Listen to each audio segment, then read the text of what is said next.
That's fair enough, I think. All right. Yeah, it is. I'm pretty loud, so you should be able to hear me down there, but I'm going to move down kind of to the middle of where you are instead of making you all sweat. Okay. Hi, everybody. Hi. I'm Sara Grady. I am the Watershed ecologist for the North and South Rivers Watershed Association and the South Shore Regional Coordinator for the Massachusetts Bays Estuary Program. So that means that I am in charge of studying and trying to take care of and restoring not only the North and South Rivers, but all of the rivers and estuaries on the South Shore. Does anyone here know what an estuary is? Yes. Yeah. It's really like a river wastewater. Awesome, yeah, exactly. So an estuary is a place where fresh water from a river is going to meet salt water from the ocean. And so that means that estuaries are tidal. So right now, sort of obvious question for you guys as coastal residents, but what do you think, what tide do you think we're at right now? High tide. Yeah, we're roughly at high tide. So we've got lots of water here right now. And what I've been doing with each of the groups is we're gonna, right before you guys leave, we're going to measure the water level and the salinity. Does anyone know what salinity? Yeah. That's how salty the water is. Yep. And the temperature. And so each group is going to do that, and then we'll have sort of a plot of how the water is changing as the tide is moving in and out of the Herring River. So we are here at the Herring River, and the Herring River is a tributary to the North River.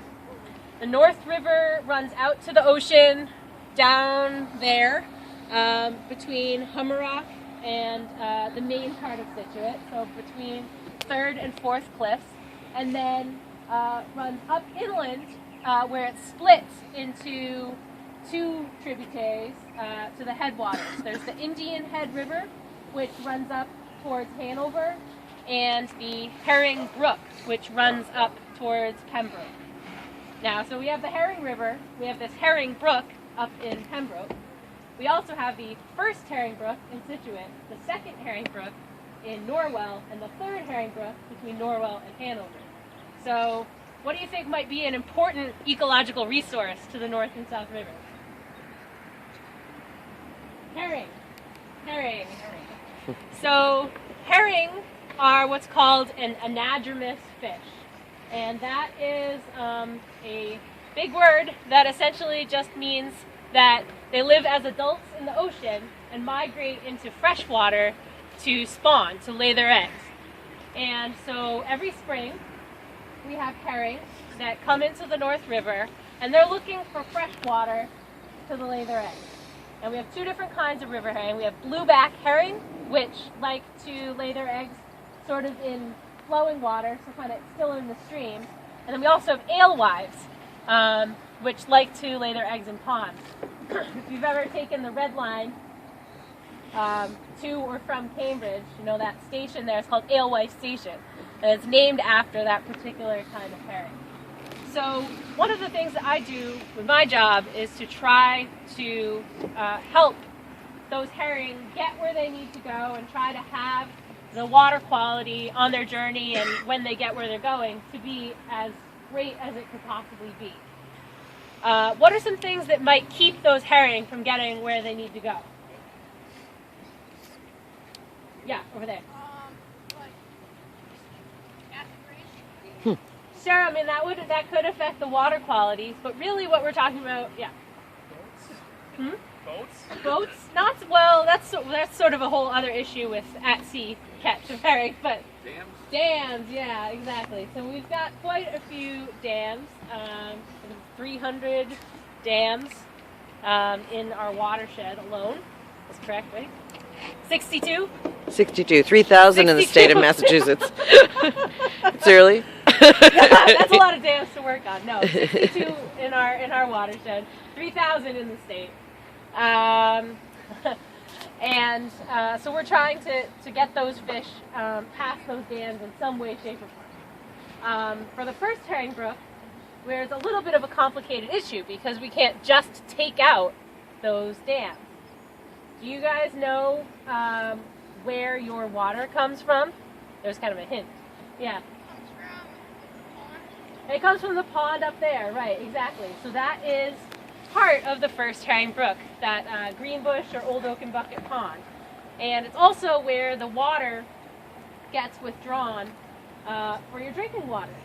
So here you have all of you living in Scituate and all of the people that you know who live in Scituate, and you all like to use water for various things. And then we also have these fish that are trying to get up into the system. And they need to have water in the stream, first of all, so we have to let water go downstream. And they need to have a way to get past those physical barriers, because we're not going to take down the town's reservoir, you know? So to solve this problem in a lot of different ways.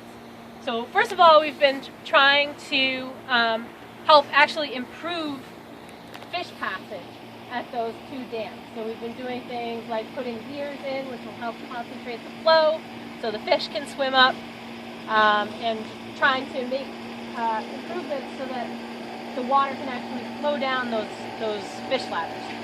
The second thing we've been trying to do is make sure that there's actually enough water to allow those fish to move.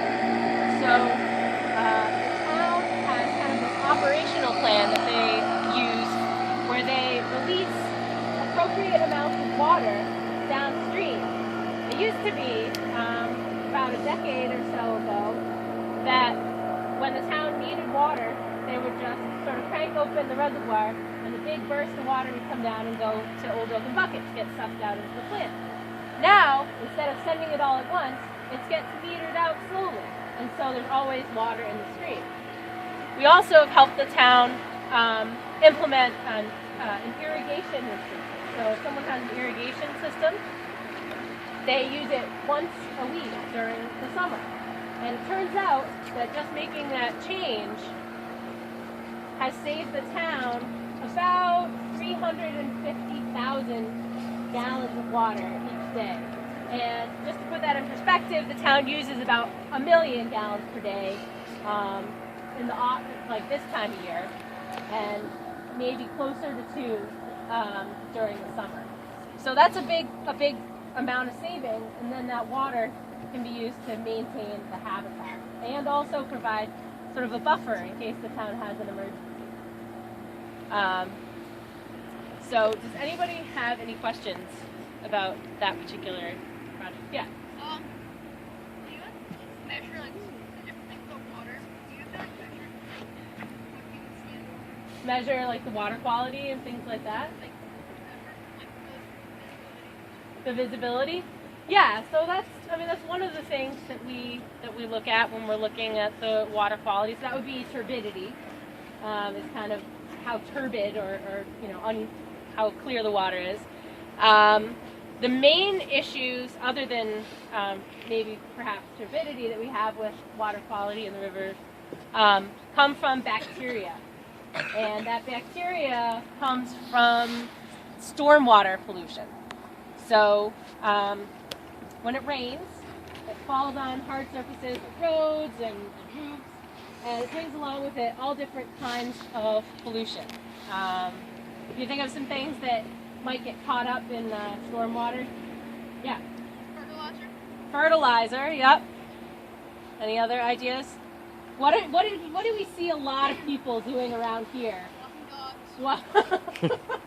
Exactly, and we don't really know how many of them are actually picking up after the dogs. So when it's raining, that could be going right into the river, and so that's a source of bacteria to our rivers, as well as other surface runoff. So that is going to impact quite a few things. So it's going to affect our ability to go out and dig up clams, because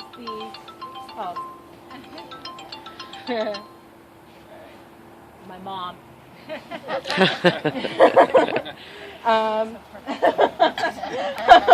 You're on stage. Mom, I'm talking to kids. Call me back later. We don't allow texting at school from parents, you know.